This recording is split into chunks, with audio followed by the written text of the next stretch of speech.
Top 10 most shocking WrestleMania match outcomes. It all comes down to this. After 10 weeks, what is the number one most shocking WrestleMania match outcome of the last 34 years?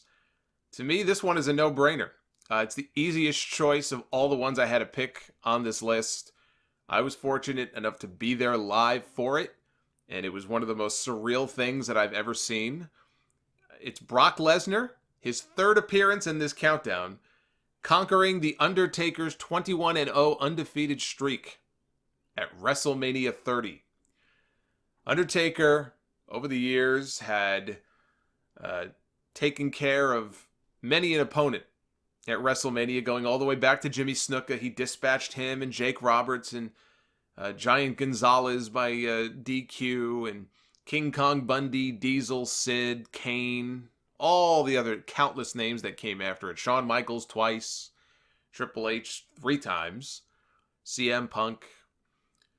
And here at WrestleMania 30, the streak came to an end, but it could have come to an end a lot earlier than it did, especially if The Undertaker is healthy, and if Stone Cold is healthy. Maybe they would have had a match at WrestleMania 16 back in 2000. Undertaker also missed WrestleMania 10. I don't know who the obvious opponent would have been for him on that show, but certainly WrestleMania 2000, I could envision a match between Austin and The Undertaker. Maybe we would have gotten a triple threat with Austin, Rock, and Triple H, and then Undertaker would have wrestled someone else, but he could very well have lost on that show. 19 years ago, the streak could have come to an end. Those are the only two WrestleMania shows up to this point that he has missed. You look at somebody like Diesel. When he wrestled Diesel in 96 at WrestleMania 12, what if Diesel hadn't already announced that he was leaving to go to WCW? He told Vince in early March he was on his way out. Vince already knew. So there was no chance that Diesel was going to beat The Undertaker at WrestleMania, but what if he never did make that announcement? Would Diesel have beaten The Undertaker? I think there's a pretty damn good chance that that's exactly what would have happened.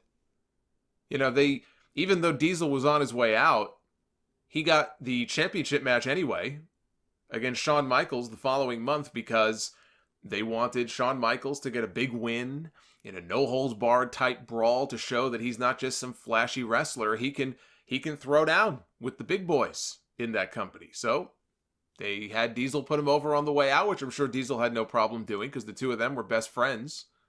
Made sense.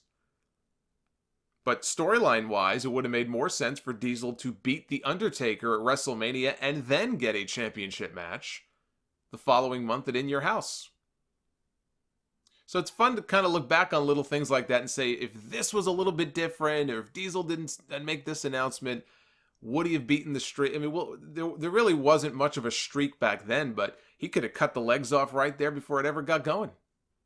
And it is kind of fun to look back on that, I think, and wonder what might have been. Randy Orton, there were plenty of rumors in 2005 that Randy Orton, who was doing the Legend Killer gimmick at the time, and he was being positioned for greatness in this company, that Randy Orton was going to beat The Undertaker. He was going to be the first man ever at WrestleMania to beat The Undertaker. Didn't work out that way. Ultimately, Vince decided not to do that. But there were lots of rumors at the time that it was definitely on the table. So there's been lots of close calls. Even Giant Gonzalez, for crying out loud, that was his first big match in the company. They could have easily had Giant Gonzalez go over on The Undertaker there. I mean, look, Undertaker lost clean. He job cleaned to Vladimir fucking Kozlov on SmackDown when they were trying to make Kozlov into a big deal before that flopped. It's not out of the realm of possibility that there was some serious discussion about having Gonzalez get a big win over The Undertaker and then build to a rematch at SummerSlam, which they did anyway. So anyway, the streak was still intact up to this point. And the streak had been marketed as a very big deal. It was very smart for them to start drawing attention to it. It turned into a great marketing vehicle. It became an attraction every single year at WrestleMania. And there was another fun story that I almost forgot about, but when I was thinking about the history with Brock and Undertaker, I remembered this story. And here's another example of a time when the streak probably wasn't in much jeopardy, but boy, this would have been wild if they would have been able to pull this off. If you remember, Undertaker attended UFC 121. When Brock Lesnar was fighting, he was the UFC heavyweight champion. He had long been out of WWE. And Dana White had invited The Undertaker, or had given him tickets to come to the UFC show. He was a big fight fan. Undertaker really was one of the early guys in that company who started, and I'm not talking, obviously Ken Shamrock did this many years before, but Undertaker adapted his style and started to incorporate more sort of elements of MMA, and he started wearing the gloves, and he had the go-go plata as his submission hold. So clearly he was a fight fan. He's at UFC 121, and Brock Lesnar gets smashed by Cain Velasquez. Cain Velasquez beats him to become the new heavyweight champion. The same Cain Velasquez, by the way, who's making his pro wrestling debut for AAA at Triple Mania 27 this August. Who, hey, maybe they'll swing it and they'll have him at the Madison Square Garden show they just announced, September 15th. You never know. They're going to need attractions on that show. Although it might make more sense for them to partner with All Elite for that Garden show. But anyway, so the fight's over. Brock lost. And Undertaker is being interviewed by Ariel Helwani. Ariel Helwani is a big wrestling fan, so obviously he's excited to talk to The Undertaker. Undertaker's attention is kind of half on Helwani and half on something else going on. He's watching Brock as Brock is leaving the cage. Clearly that's what he's watching. And he's waiting because Brock is going to be walking right next to where he is.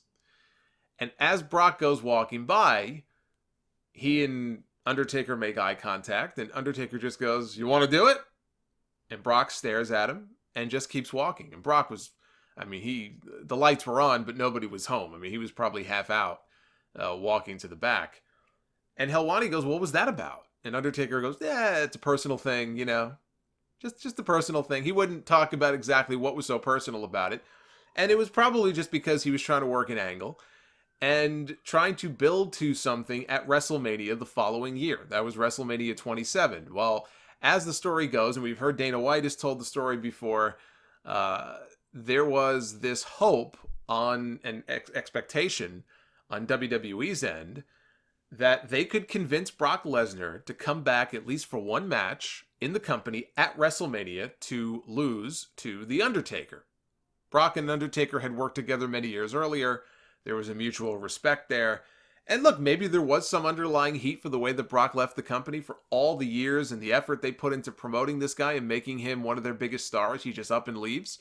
I wouldn't doubt that there was maybe some residual heat there. But I think this was just a case of Undertaker playing up the whole, personal issue angle. But they thought they could make a deal. Brock apparently was interested. They were going to pay him to come in and probably do the job and lose to The Undertaker at WrestleMania 27 in Atlanta. Well, when Dana White got wind of this, he said, no. You're under contract to the UFC, and he wouldn't let the match happen.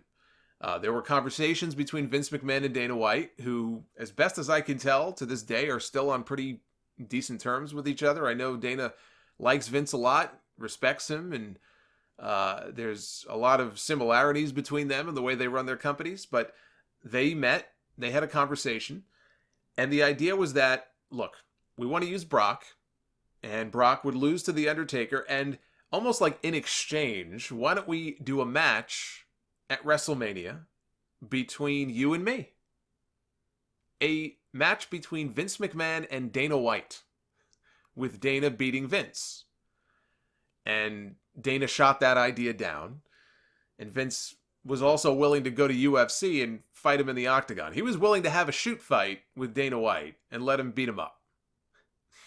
And Dana shot that idea down as well. He shot both ideas down, and the match never happened, and instead it was Undertaker against Triple H, and obviously they went on to have 2 WrestleMania matches against each other the next 2 years. But Dana rejected the ideas, and he even said, he goes, Vince McMahon is a fucking maniac. He likes him, but he's a fucking maniac, which is 100% true. Dana White speaks the truth on that. But that would have been one hell of a doubleheader for WrestleMania that year. I'll say this much. It would have been a bigger deal than John Cena against The Miz. You do Undertaker against Brock coming right out of UFC, and then you do Vince McMahon against Dana White. It probably would have been awful. It would have been pretty one-sided. Obviously Dana's a lot younger than Vince. But that would have been a hell of a doubleheader for WrestleMania that year. Fast forward 3 years, Brock's already back in WWE. He has no opponent going into WrestleMania 30. He and Paul Heyman have issued an open challenge, an open contract for anybody who wants to sign on to face the Beast at WrestleMania. Who comes out to accept? The Undertaker. It's a very basic, kind of uneventful build, really, to this match. Undertaker just shows up and signs the contract, and that was really the build-up for this match. Now, at WrestleMania, as part of his entrance, Undertaker, they have caskets all across the stage for each of his WrestleMania victims. And he's got one open casket waiting for Brock Lesnar. So these two come out for this match. It's the Superdome in New Orleans, WrestleMania 30. One of the best WrestleMania shows, I think, top to bottom, that they've ever done. It was actually a really good show up until this point. And the match died a death. And the match died a death for two reasons. Number one, no one believed. And I say no one. I mean, obviously, some people might have. But the vast majority of people in the building that night didn't think there was any chance that Brock Lesnar was breaking the streak. Brock Lesnar, in their mind, was not going to win. And it was already a foregone conclusion. We already knew Brock Lesnar was not going to win. And number two, somewhere in here early in the match, and I think I know where, I went back and I was kind of skimming the beginning parts of the match to see if I could pick up on which spot it was. There was a single leg takedown, very awkward, kind of clumsy single leg takedown on the outside where Brock took Taker down, and it looked like he bashed his head on the ground. I'm pretty sure that's where Undertaker suffered the concussion. He got a really wicked concussion in this match and had to wrestle the rest of the match like that. It was pretty severe. And I think it was on that single leg takedown spot. And so the Undertaker wrestled the rest of the match concussed, where Brock had to try to lead, and it was very slow and it was very plodding, and he took a lot of abuse, and it just was a boring, just devastatingly boring, dull, slow match. And even when Undertaker would go on the offense, I think at one point he countered a corner.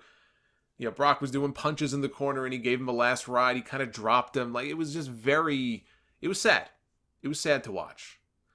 And my sense is that it had more to do with the injury than Undertaker just being old. So I'll cut him a little bit of slack, obviously, because he got hurt, but it just looked bad. I mean, whoever's fault it wasn't anybody's fault. Shit happens. It's just a bad match. And so, you know, there's no real drama because people already figure the outcome is preordained. Plus, it's just such a boring match. It made for a very quiet crowd that didn't buy into the near falls and really just didn't care until we got to the end. Now, Lesnar had hit 2 F5s. Undertaker kicked out both times because, of course, he did. And the finishing sequence, we have Brock countering a tombstone attempt into another F5. This was the third F5, and he planted the Undertaker. And I remember being in the crowd when he hit the F5, because I thought Undertaker was just going to counter it. They were going to counter into a counter into a counter, and ultimately Undertaker would win. Maybe it would take another tombstone because he had already hit one. When he hit the third F5 just clean, laid him out with it right in the middle, before he even went for the cover, I thought to myself, wait a minute, that might be it. 3 F5s. Of course, I feel silly saying that now because last year he hit Roman Reigns with about 60 of them. But there was something about hitting the third F5 where I just thought to myself, I don't know that he's kicking. I don't think I honestly believed that he was going to win with it, but part of me did think, holy shit, like, wait a minute. And I kind of perked up, but I didn't really expect it to happen. And he goes over and he covers the Undertaker and he pins him. Now, we had good seats, but it wasn't like we were close to the ring. I mean, we were on the hard camera side, but pretty, I would say, if I had to say how many rows back, we were probably about, I don't know, 15, 20 rows back, probably. So we had like a dead center view, but it was hard to see exactly what was going on. My first thought was the ref botched the count. Holy shit, he fucked up. And I thought that there was a botch, especially because they didn't play any music. I think the bell rang. I honestly don't remember. I was kind of in a fog. Some people have said that in the DVD and on the network, they added in the ring bell sound. I'm pretty sure they rang the bell, but nobody knew what was going on. And I couldn't really see, and I'm like, oh God, they just botched the finish. This is the worst possible thing that could have happened. It was just mass confusion and shock over what had just happened. The referee, here's the thing about the referee, they didn't even clue the referee in on the finish. They tell the refs, call things like a shoot. So when you're calling a match, if someone's shoulders are up, you don't count unless the shoulders are down. If somebody fucks up and they don't get their shoulder up in time, you count 3. That's what they're instructed to do. And so he was just told, just call it, and nobody told Chad Patton in advance that, hey, Brock's going over here in this match. So imagine if you're Chad Patton in this situation and you count the 3, and now there's just mass confusion. What must have been going through this guy's head when his hand hit that mat for the count of 3? It's a good thing he was wearing black pants that night. And Michael Cole, by the way, Michael Cole has had some good calls over the years. He's had some lame ones. Here, this is probably the most anticlimactic call ever for something as big as the streak ending. Literally, as Brock gets the 3 count, he goes, the streak is over. And that's it. And I like how they had the announcers lay out, because really, what is there to be said? I don't know. I just felt kind of anticlimactic to me. But anyway, you've all seen the reactions of the people in the audience. Those were genuine reactions from people who, now I think people they might make silly faces expecting that they'll be on camera and they'll be the next guy with the big bug eyes, like the guy at WrestleMania when his eyes were practically bugging out of his head. What was his name? Ellis, I think his name is. That iconic shot, just pure shock and awe amongst the people in the crowd in my section and all over the dome, all over the Superdome, when that referee counted 3. A lot of very unhappy people, but it was largely just a reaction of shock and also, what the hell just happened? Did they fuck up? That was really the dominant reaction when this was over. And there's also a point, if you go back and watch, when they're showing all of the people's faces and the crowd reactions, Heyman is on the ground with Brock, and you hear almost like a disturbance in the crowd, where the crowd noise kind of raises there for a few seconds. I had some people ask me after the show, what was going on? Like, what was that all about? Because they didn't show it on TV. What had happened is that was the exact moment they put the graphic up on the screen that said 21-1. So for all the confused faces in the crowd, it wasn't until they put that graphic up on the screen, and that's what they were reacting to, that's when they realized this is real. Holy shit, this is real, and this is planned, and they had that graphic ready and waiting, and this is really happening. And then the boos, of course, rained down. There were chants of bullshit. A lot of very upset people, myself included. It's kind of weird because when they showed, like, Justin Roberts, right before Justin Roberts announces Brock as the winner, and he thought it was a mistake too, by the way. He said his stomach sank when he watched the referee count 3, because normally he gets a cue right away to go ahead and make an announcement. And in this case, they didn't give him a cue. It was like 60 seconds. So he thought they're scrambling to figure out what to do, that they botched the finish, and he couldn't believe it. That was his reaction. But if you go back and watch right before he makes the announcement of who won the match, and they're still showing crowd shots, if you look, somehow they caught me on camera. I have no idea. It wasn't like I was ringside. They caught me, 75,000 people in this building. And there I am, like the lower right-hand corner of the screen. And while everybody else has this like dumb, shocked look on their face, I'm laughing. And there were people like, why are you laughing? I was laughing because I just witnessed the streak being killed off, and because of how fucking stupid I thought it was. That's why I'm laughing. Part of what really pissed people off, I think, is who ended it. As much as the fact that it ended, it was who they handpicked to end the streak. Here's Brock Lesnar, a guy who didn't need that kind of rub. He already had legitimacy coming from the world that he came from. He definitely benefited from it. They had no choice, really, after what they did here other than to build this guy up as an unstoppable force, and that's what they did. They made the most of it, but he didn't need it. Here's a guy who's a part-time prince in this company. They sacrificed the streak for a part-time performer, and that irritated a lot of people. Paul Heyman, I have to say this, Paul Heyman deserves some kind of award for his performance here. I can never vote against Bobby Heenan as being the greatest manager in wrestling history, but Paul Heyman is a close second. Absolutely a close second. He was fantastic here. So they leave. Undertaker is left alone in the ring. People don't know how to react.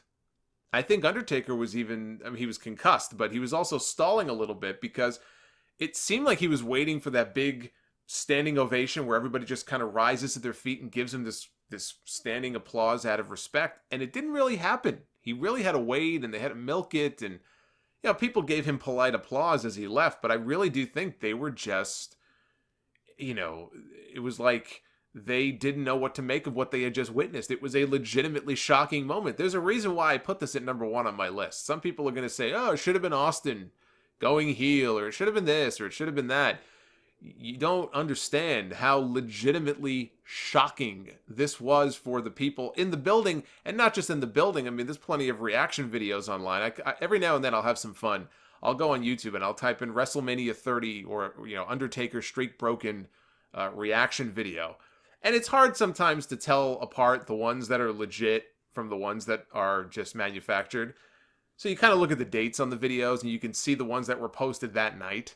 And it's fun to watch people's reaction and how absolutely beside themselves they get when they see what happened here. I cannot think of any other wrestling match that I've ever seen where the reaction and people's expressions have been what they were here in this match. Even Montreal. Montreal was more anger and just confusion. And I think people kind of had an idea of what they had just seen. But this was just something on a whole other level. I mean, I guess the closest thing to compare it to, and I didn't live through this and I wasn't there for it live, but I guess maybe the closest comparison for the people who were there would have been Madison Square Garden when Bruno lost the title to Ivan Koloff. I mean, I remember reading about that, and they said you could hear a pin drop. People could not believe it.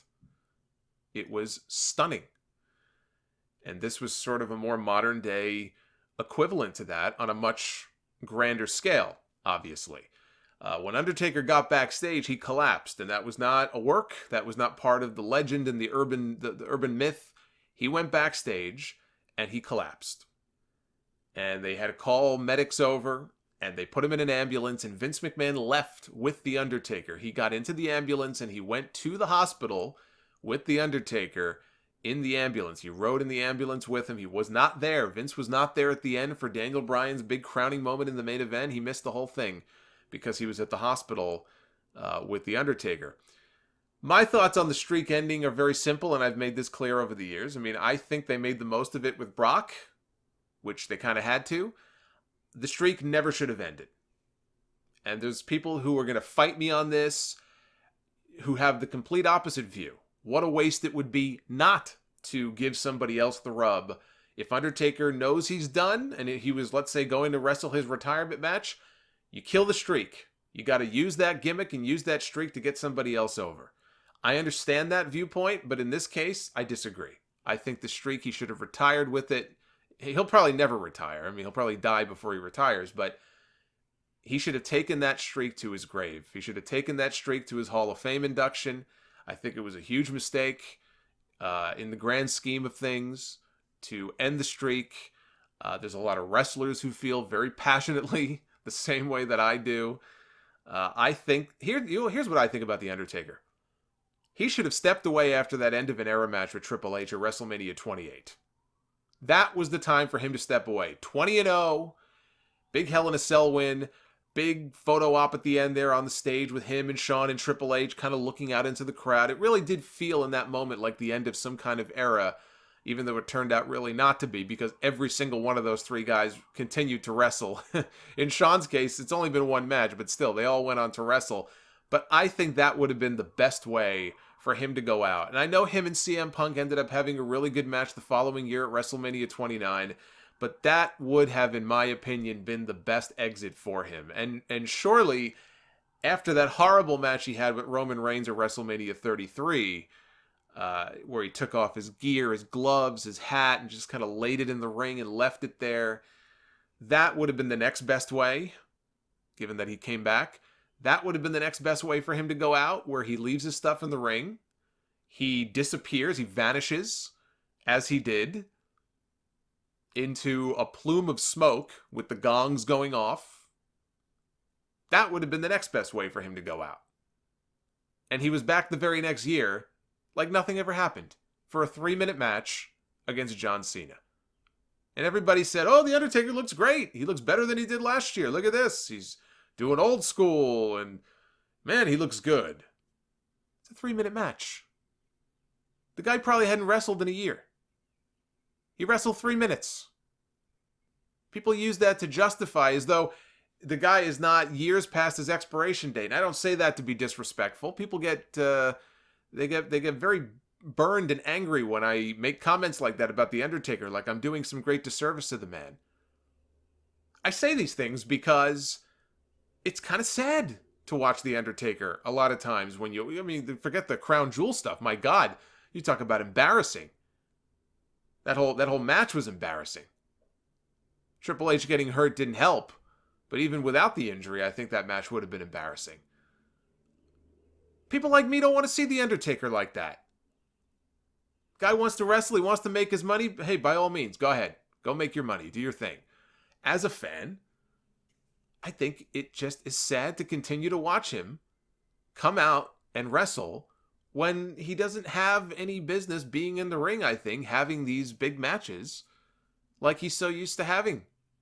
So the John Cena match was 3 minutes. I mean, is that what we're going to get from now on? He'll just come out, have the obligatory 2-minute match, and then leave?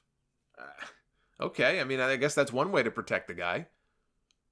But a lot of people had these visions in their head of what it would be like to watch The Undertaker just sort of fade out into the darkness, and all those things have been shattered. He just keeps coming back. I've given up trying to guess when The Undertaker is going to retire. I don't think he'll ever formally retire. I don't think it's ever going to happen. I don't know what a proper exit looks like anymore for The Undertaker, because they've already done it. That whole idea with him disappearing off into the smoke, I said that years ago, and they did it, and he came back anyway. So I don't know what a proper exit looks like anymore for this guy, because they've blown it so many times, and he is a shell of what he used to be. I don't even know that perfect exit exists anymore for him. And I think as long as those Saudi Arabia paydays are around, and we've got 9 more years of that deal with WWE and the Saudis, I think Undertaker will continue to be around. Those Saudi shows are bigger now than WrestleMania, especially the paydays. He's not dumb. He knows that. He may not be at WrestleMania this weekend, but he'll be on that Saudi show in June. You bet your ass he will be. Jim Ross claimed that Brock did not want to break the streak. Jim Ross said that Brock Lesnar, out of respect for The Undertaker, did not want to break the streak. He actually asked to lose that match, but Vince McMahon had made up his mind, and he turned him down. Vince saw the physical condition that The Undertaker was in. He made a judgment call. It wasn't what Undertaker wanted either. They went back and forth on this, but it was Vince's call to make, and Undertaker said, okay. Vince thought this is probably going to be it for it. Little did he know, but he thought this was going to be it for The Undertaker, and if that was the case, he had to lose. The streak had to end. Shawn Michaels claimed that he was supposed to come to the ring later on that night for this parade of former champions to come out and celebrate with Daniel Bryan after his big win, but he left early. He left the building. He was so upset over what had happened. And Stone Cold was in the truck with Kevin Dunn drinking a beer. He saw it. He couldn't believe it. He was pissed about it. But Shawn said, yeah, I left early. I didn't come out because I wasn't there. I left early. And think about that. Like, he lost twice to The Undertaker at WrestleMania. He's probably thinking, man, if I knew that this guy was going to break the streak, it should have been me. I lost twice. I jobbed to this guy twice at WrestleMania. He was probably more upset about that than anything else. But he said he saw the crowd reaction. He saw how dead the crowd just died. And he was just upset about the whole thing. And he decided to duck out early. Now, Vince was on the Stone Cold podcast later that same year in 2014. Austin asked him about this. And Vince's response was that, look, nobody wants to give back more to this business than Mark Calloway. Nobody wants to give more to this business than The Undertaker. And there comes a time when it's time to do that. So he felt that it was the right time. And then Austin was like, come on, dude. You can't tell me that Undertaker made that decision. And then Vince admitted, no, I made the decision. I like how Austin pressed him on it. He made it sound like, oh, it was Undertaker's choice. It wasn't. And Austin called him out on that, and Vince said, no, it was my choice. I made the call. He says, sometimes you got to make the difficult decisions, and I think I made the right call at the right time. Looking back on it now, given that Undertaker came back anyway, I think it was the wrong call at the wrong time. Now, as far as what happened post-WrestleMania with Lesnar, he went on a tear. He went on, he was going to demolish Daniel Bryan to win the championship at SummerSlam. Bryan got hurt, so instead that spot went to John Cena. Brock beat the fuck out of him, won the championship, and just went on this monster run with the title. Undertaker was gone for a year. He came back and wrestled Bray Wyatt the following year, when it should have been Sting. If he was going to come back, that was the match to do. And then Undertaker and Lesnar resumed their rivalry later on in the summer of 2015. This was when Undertaker showed up unannounced, kicked Lesnar in the dick, the same way Seth Rollins did to Brock on Monday. And they had two good matches. They had one at SummerSlam. They had another one at Hell in a Cell. It's too bad they couldn't have the same one here at WrestleMania. But the match is just completely overshadowed by the outcome, which is the most shocking match outcome in WrestleMania history. It's one of those legendary moments I feel like you don't forget where you were when it happened, whether you were watching on TV or at a bar, or you were in the building, if you were backstage. You'll always remember what your reaction was and where you were when you watched that live. And that WrestleMania that year really had it all. I really think that's one of the better top-to-bottom Mania shows that they've ever done. And the streak ending is a very big part of that. As far as it being a very historic show, you won't find too many moments more historic than that one.